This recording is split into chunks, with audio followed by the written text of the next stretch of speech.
The dog interrupts the funeral by starting to bark at the casket. When a man questions the reason, the priest becomes nervous. And then, this man discovers a shocking secret. It was a cloudy day, and the sky seemed as sorrowful as everyone present at Hannah's funeral, who were in complete silence. Some people held handkerchiefs, while others, with tear-filled eyes, remembered every happy moment shared with her. The wind blew softly, rustling the leaves of the trees, as if nature itself was paying its final tribute. Suddenly, an unexpected sound broke the silence. It was Duke, Hannah's loyal dog. He started barking incessantly. He wasn't just any dog. He had always been Hannah's inseparable companion. And now, there in front of everyone, Duke fixed his gaze on the casket, his barking growing louder and more insistent. People looked at each other, surprised and uneasy. "What is he seeing?" they whispered. Some seemed disturbed, pacing back and forth but unable to look away. Duke's barking only grew, as if he were trying to warn about something. Duke was a smart dog, and everyone in the village knew it. His fame went beyond the affection he inspired. He seemed to have a sensitivity that surpassed human understanding. Some children, seeing him there, began to feel a chill down their spines, remembering all those scary stories they had heard about dogs that could sense things we, humans, couldn't.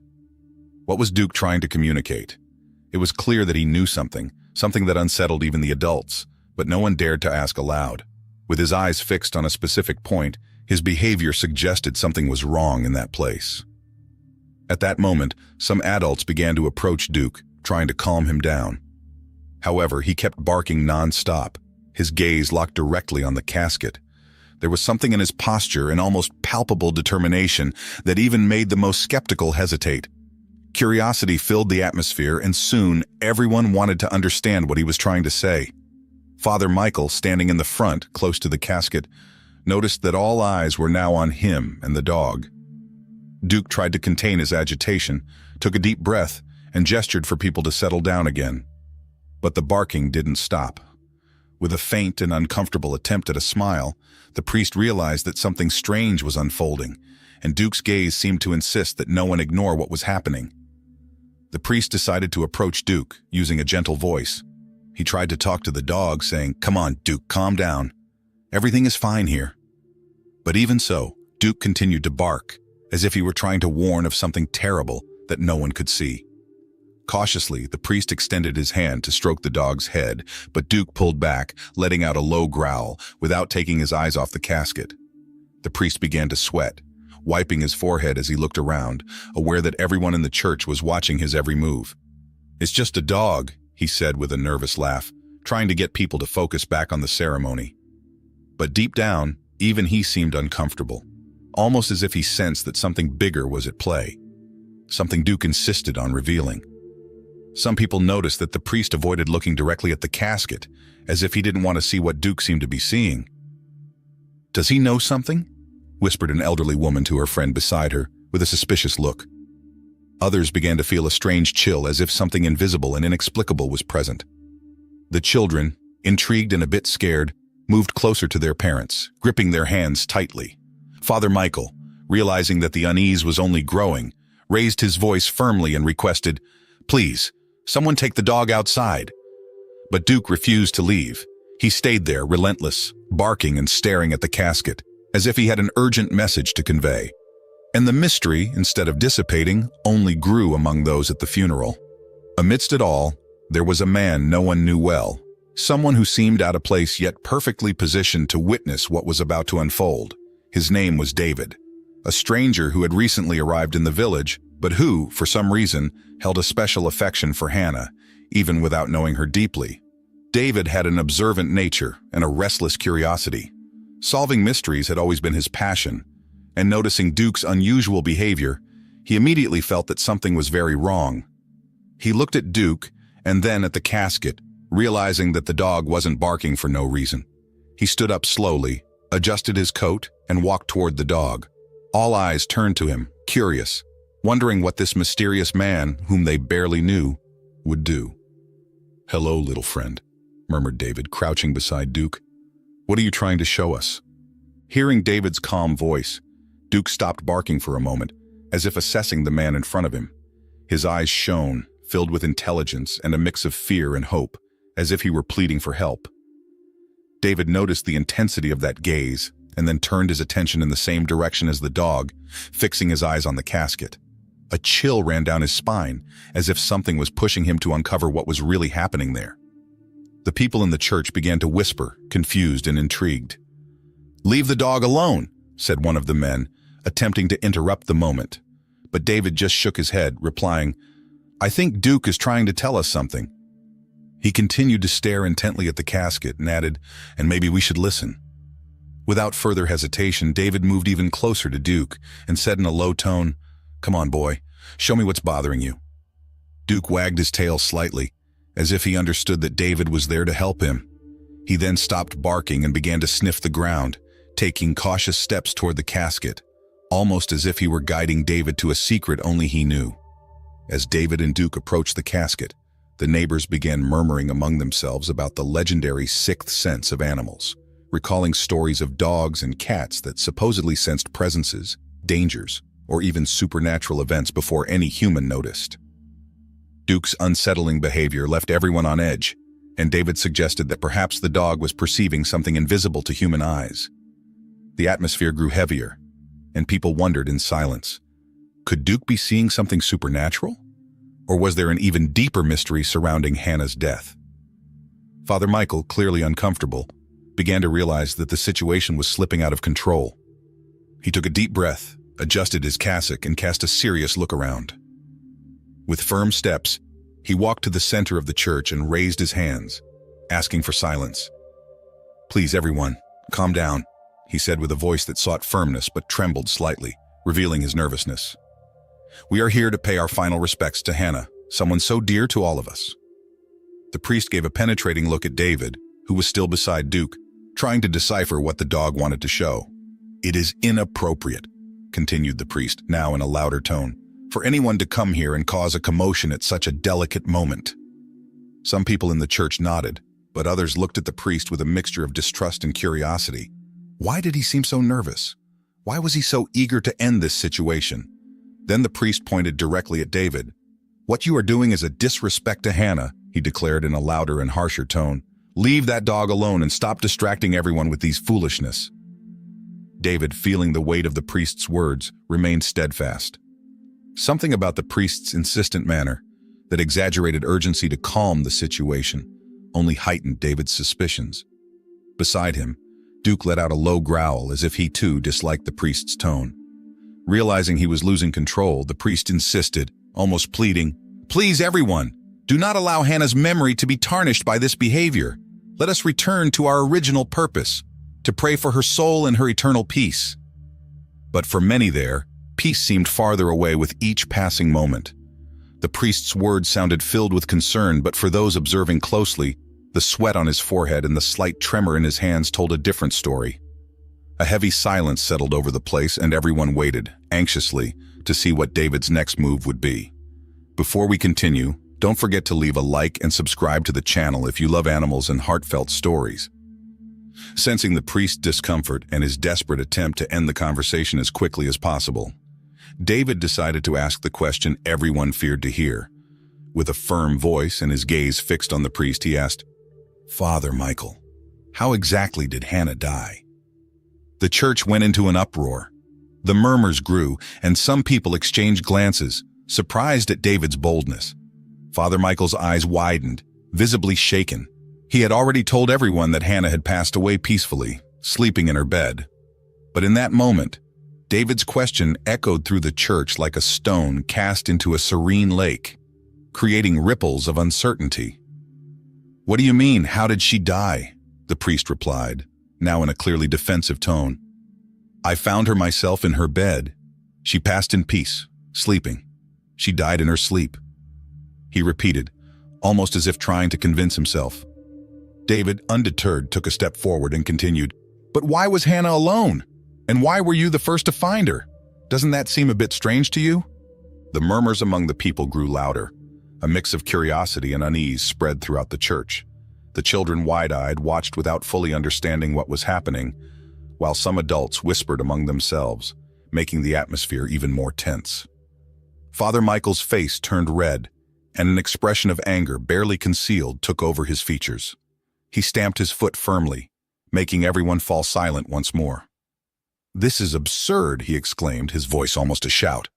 "You are causing an uproar during a sacred moment, disrespecting the memory of such a beloved woman." Pointing at David with a trembling finger, he commanded, "Leave here immediately, you and that dog." His voice held authority, but there was a perceptible nervousness in every word. "We will not tolerate another word from you in this place." David hesitated for a moment, but then beside him, Duke let out a strong bark, almost as if he were challenging the priest and giving David the push he needed to continue. As if in response to the dismissal, David realized he had touched on something important, something the priest clearly didn't want anyone to uncover. Still, he knew that in that moment, he had no other choice. He slowly turned, took hold of Duke's collar, and with one last defiant look at the priest, began to walk toward the door as the murmurs among those present grew louder, everyone perplexed by what had just happened. Outside the church, David felt the weight of the curious and suspicious glances of the community behind him. But he couldn't simply leave it all behind. There was something deep and dark in the mystery surrounding Hannah's death, and a strong premonition drove him to press forward. Duke seemed to share this feeling, wagging his tail with enthusiasm, as if he were ready for whatever lay ahead. "Come on, buddy," David whispered to the dog. "I think we have a lot to uncover here." And with that, they began their investigation through the cemetery, walking among the trees and old gravestones. The cold wind blew, making the leaves dance, and producing a sound that resembled whispers in the unsettling silence. David looked around, increasingly certain that this place hid something mysterious. Duke sniffed the ground restlessly, as if searching for something specific, guided by an almost supernatural intuition. He seemed to know exactly where to go. Determined to follow the clues, David concluded that the first step was to learn more about Hannah's life. He made his way to her house, a small stone building on the edge of the forest, surrounded by a garden that seemed forgotten by time. When he arrived, he found the door unlocked, as if someone had left in a hurry, leaving behind more questions than answers. Upon entering the house, David felt a chill run down his spine. The place was covered in dust, but he noticed that some objects seemed to have been moved recently. With Duke sniffing beside him, David began to explore every corner, opening drawers, rummaging through papers and documents. It was then that he found a small wooden box on an old table. Inside it, there were letters and photographs, all yellowed with age. As he read the letters, he realized that Hannah had kept many secrets. The texts mentioned secret meetings and conversations she had with people from outside the village. But it was when he found one specific letter that his heart raced. Handwritten by Hannah, the letter mentioned Father Michael, revealing that she had discovered very serious things about him. David exchanged a glance with Duke, who seemed restless, as if sensing they were getting close to something important. Continuing his search, David found a small key taped to the back of one of the frames on the wall. "What does this key open?" he murmured to himself. Duke let out a short bark, as if encouraging David to keep going. Next to the key, there was a photograph. In it, Hannah stood beside Father Michael, with the church in the background. What caught David's attention most, however, was a detail at the bottom of the image. A small metal box, identical to the one Hannah had described in her letters, mentioning that the priest hid money. "We're on the right track, Duke," David said, petting the dog. "If Hannah was trying to tell us something about the priest, maybe this key is the answer we need." David felt a wave of determination. With the small key in hand and Duke by his side, he knew the truth was closer than ever. Now, he needed to discover what the priest was hiding, and for that, he would have to search every corner of the village. And what about you? Do you think David is doing the right thing? If you were in his place, what would you do?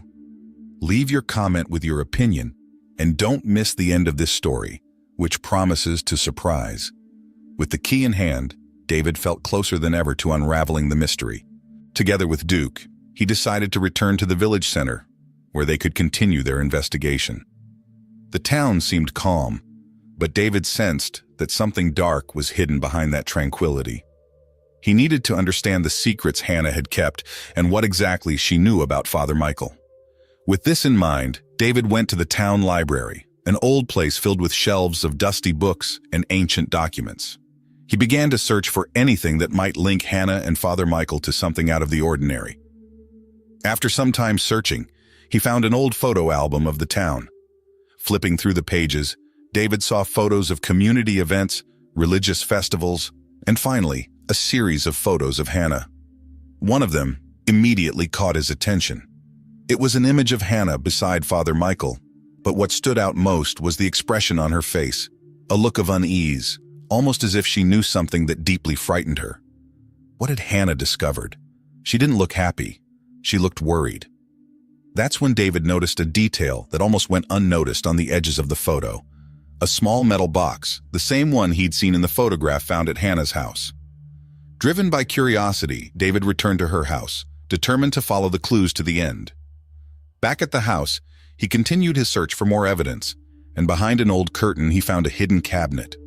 Inside he discovered a notebook, Hannah's diary. The pages were filled with notes that seemed incredibly important. David began to read quickly, with Duke by his side, as if the dog could also feel the tension building in the air. The notes revealed something dark. Hannah had uncovered a network of corruption within the church itself. She mentioned that Father Michael was embezzling money from the congregation for a sinister purpose, secretly accumulating large amounts. David read each line with a racing heart, absorbing every word. He's stealing from everyone and using people's trust to cover up his crimes, Hannah had written on one of the pages. Among the pages of the diary, David found an envelope with more photographs. In some of them, Father Michael appeared in secret locations within the church, carrying the same small metal box. In one of the photos, he stood beside an old statue inside the church, with the box next to him, in a position that suggested he was hiding something beneath the sacred figure. A chill ran down David's spine. "So that's it?" he murmured to Duke, almost to himself. She discovered everything, and that's why she was in danger. Now David knew he needed to find that metal box in the church. It likely held the key to understanding the entire mystery. He looked at Duke, who wagged his tail as if he were ready for the next step, as if he knew that something big was about to be revealed. "Come on, boy. We have a big secret to uncover," David said, with renewed resolve. The situation was more serious than he could have imagined. With all these findings, the truth about what was really happening in that small village seemed about to surface. Holding Hannah's diary in his hands, David felt the weight of each word, each revelation, as if he were carrying a burden that could only be lifted by discovering the truth. He knew he needed to return to the church, the place where all these secrets seemed to intertwine. With Duke by his side, David walked through the narrow village streets, each step intensifying his adrenaline and determination. He was determined to find the metal box mentioned in Hannah's notes. The key to everything was there, waiting to be uncovered. Upon reaching the church, David looked around to make sure no one was following him. The place was steeped in silence, with the doors slightly ajar and the interior cloaked in shadows. He entered cautiously, accompanied by Duke, and began to explore. He remembered the photo he'd seen. The metal box was hidden beneath one of the old statues. Walking slowly, David approached a statue of a saint, positioned in an isolated corner of the church. The stone figure seemed to observe everyone with a serious, almost stern gaze, as if guarding something important. David knelt and, with trembling hands, began to feel around the statue's base, searching for any sign of a hiding place. And then he felt it. There was something there. David moved aside a small piece of fabric covering the statue's base, hidden in the shadows. And there it was, the metal box Hannah had mentioned in her diary. His heart raced, and he exchanged a look with Duke, who wagged his tail as if to say, "We're on the right track." David held the box in his hands, feeling its cold, heavy surface. Carefully, he opened the lid, and what he saw inside made him catch his breath. There were bundles of money, all rolled up and tied with labels indicating donations and tithes from the congregation. But that wasn't all. Beneath the money, there was a small key. He picked it up, examining it in the soft light filtering through the church windows. "A key," David murmured thoughtfully. "But what does it open?" That's when he noticed a yellowed piece of paper, folded and hidden beneath the money. Carefully, he removed it and unfolded it. It was a map, and in the center, a location was marked with a red circle. Beside the circle were the words, "Church Storage." David understood immediately. The key must open some secret storage in the church. This is where Hannah must have discovered something, he thought, with a mix of fear and hope. He knew he had to act quickly. With the key held firmly in his hand, he looked at Duke and said, "Let's go, boy. We need to find that storage." They stood up and together began to search every corner of the church, determined to uncover the mystery that had been hidden for so long. Following the map carefully, David felt the church grow ever more silent, as if the very building were holding its breath. With the key and map firmly in his hands, he and Duke made their way to the spot indicated on the paper. The map led them to a small door hidden behind the altar, a door that few people even knew existed. A chill ran through David as he approached. The air felt colder there, laden with a dark presence, as if something sinister were kept in that place. He inserted the key into the lock, took a deep breath, and turned it.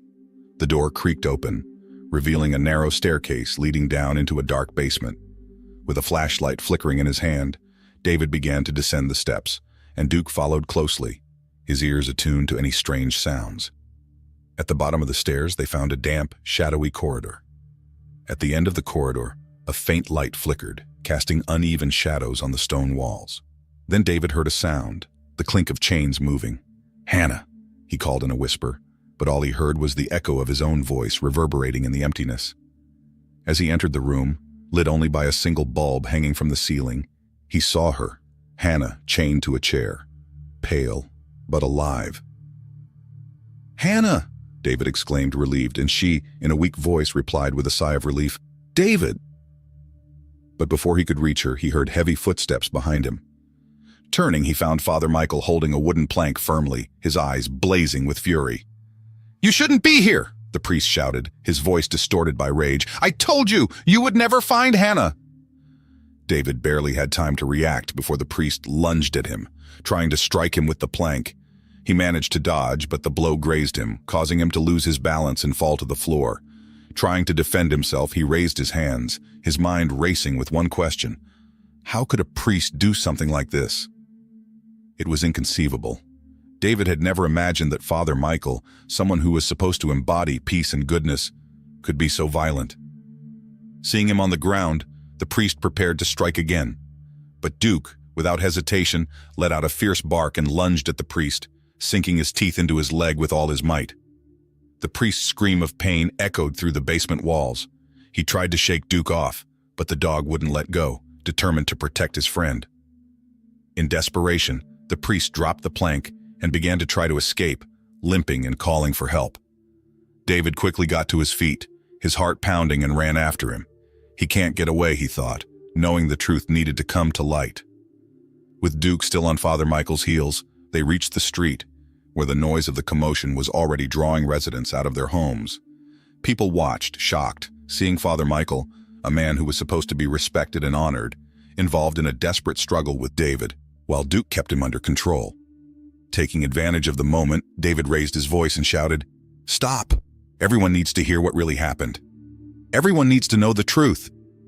With the priest struggling to break free, David quickly explained what he had uncovered: the box with the stolen money, Hannah's kidnapping, and Father Michael's hidden crimes. Shock spread across the faces of the villagers, who could barely believe what they were hearing. Desperate, Father Michael tried to run, but Duke held him firmly in place until some village men approached to help restrain him. With the priest finally contained, David knew it was time to present the evidence. He led the group back to the church and, with still trembling hands, opened the metal box before everyone. The villagers' eyes widened at the sight of the embezzled money and the map to the secret storage where the priest hid his illicit activity.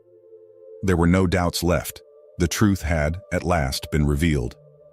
David then led everyone to the storage room, where Hannah, still frightened, awaited her release. The relief on her face was evident, and Duke, sensing his mission was complete, wagged his tail happily.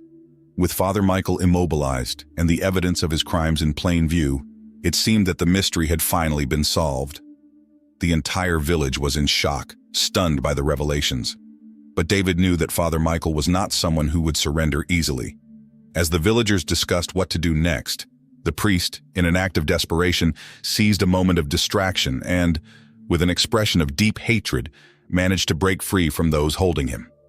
In a swift and desperate move, Father Michael grabbed a piece of wood from the ground and ran toward David. His eyes burned with fury, and he shouted with a voice full of resentment, "You understand nothing! You never should have gotten involved!" David was caught off guard, watching the priest advance with the wooden plank raised, ready to strike. For a moment he was paralyzed, his mind struggling to process the surreal scene of a priest acting with such violence. But before the blow could land, Duke sprang into action. With a powerful leap, the dog bit Father Michael's leg, tearing a scream of pain from him that echoed down the street. The priest fell to the ground, thrashing to free himself from the dog, while David, recovering from the initial shock, ran to help. He tried to pull the priest away from Duke, and the two ended up rolling on the ground in an intense struggle, with shouts and barks filling the air. Desperate, Father Michael managed to break free from Duke for a brief moment and began to run, limping, toward the village's main square. But Duke didn't give up. Determined, he chased after the priest, barking loudly, and quickly caught up with him in the middle of the square. With another leap, Duke knocked Father Michael to the ground, preventing his escape. The neighbors, now gathered around, watched the scene in disbelief. No one could have imagined that Father Michael, a man who was supposed to symbolize goodness and faith, would find himself in such a humiliating and desperate situation. David approached the crowd, still catching his breath, and began to recount in detail everything he had discovered. People listened intently as he spoke about the secrets Hannah had uncovered. David explained that Hannah had found out Father Michael was embezzling the congregation's donations, using the money for something hidden. He also shared how the priest had orchestrated Hannah's kidnapping to stop her from speaking the truth.